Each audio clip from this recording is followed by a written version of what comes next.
Hi everyone, welcome to 5 Quote Shakespeare Hamlet Theme Analysis. In this series we looked at a total of 14 different themes, and in this one we're going to finish up the Revenge mini-series.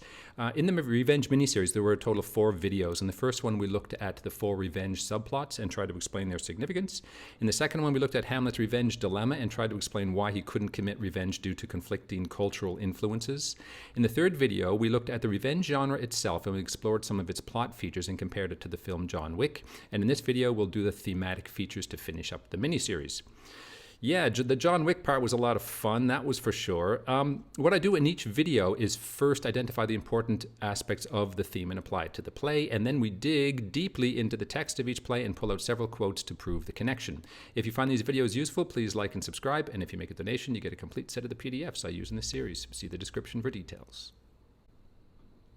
Without a wasteland, there would be no need for a hero, and without an inadequate system of justice, there would be no need for individual action, i.e. revenge. That's the first requirement of a revenge genre play, movie, or book.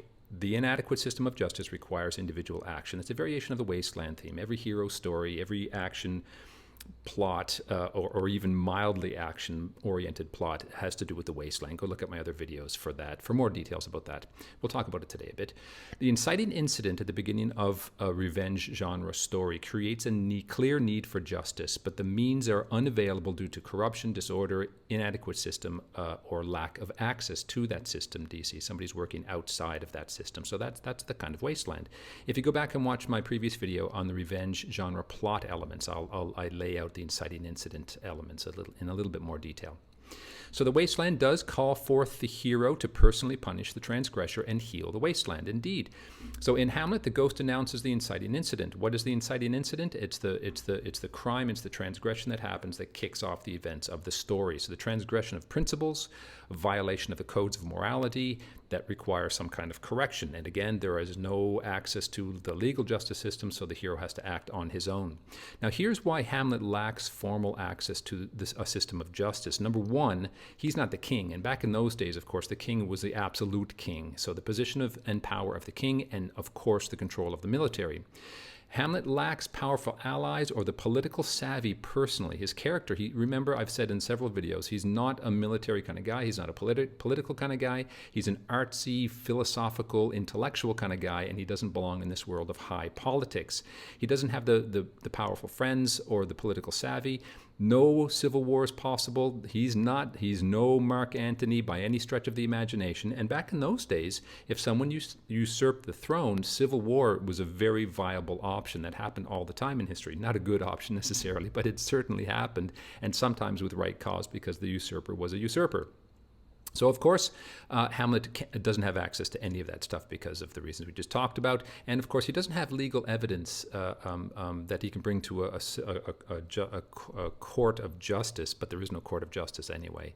He does find legal evidence, not legal evidence, but moral evidence, and that's part of the...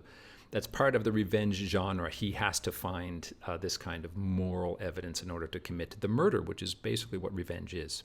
In John Wick, it's the same kind of thing. So John was greatly wronged, of course. There was an inciting incident. These villains, his wife died, and these villains come along and kill a symbol of his wife's love. That's the inciting incident. And the audience shares his sense of violation in that, indeed. But as a former hitman, he lives outside the law, so he has no access to the proper legal channels.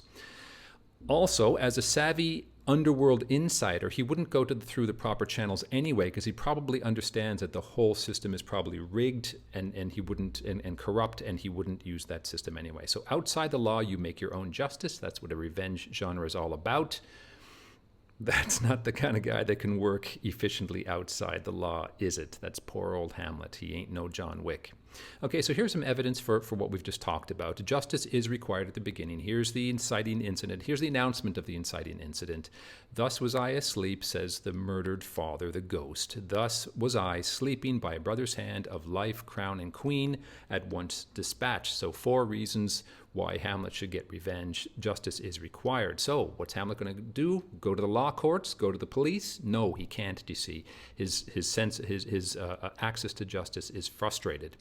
Hamlet says right here, this is what we're talking about here, this first soliloquy of his. He says, It is not, nor it cannot come to good. That's the Wasteland announcement, you see. But what can I do about the Wasteland? I can break my heart, but I must hold my tongue. He's frustrated. He can't do anything. He doesn't have access to justice for the reasons we talked about. Later on, though, of course, justice is restored by Hamlet and by Fortinbras. It's kind of a dual restoration of justice and the healing of the Wasteland. Hamlet, of course, eventually does kill Claudius and get revenge. He kills the usurper, not just Claudius, but a usurper. So the revenge is justified, as I've talked about in my previous video too. So Hamlet says, the election lights on Fortinbras. He has my dying voice. Just before he dies, he taps. He's now the king. The usurping king is dead, and now the next in line would be the son, right? So he says with his dying breath, he says, yes, Fortinbras will do it. Now the audience, after all this tension and all this anxiety over what a crappy place Denmark has become, we're longing for a sense for that restoration of peace, order, and good governance. And indeed, Fortinbras seems to deliver. He says, for me, with sorrow I embraced my fortune. Okay, fine. I do accept it, and he doesn't boast, you see. So he doesn't come across as a tyrant, another tyrant to keep the Wasteland going. No, he seems like he's a decent guy. So I have some rights of memory in this country, in this kingdom, which now to claim my vantage doth invite me. So I take on the mantle. I want it anyway, but I'm going to be a good ruler, it seems. So Fortinbras restores order, decency, it seems. His measured, solemn, compassionate response to the carnage suggests that he will restore some kind of system of justice. He will heal the Wasteland. That's the hope anyway, and the audience feels good about that because we liked a nice resolution. Okay, number 2, audience must identify with the hero's predicament. And that was 5 Quote Shakespeare Hamlet theme analysis, the end of the Revenge mini-series. I hope you enjoyed it, and if you did, come back for my next video, Thought versus Action. If you found these videos useful, please like and subscribe, and if you make a donation, you get a complete set of the PDFs I use in this series. See the description for details. Thanks for watching.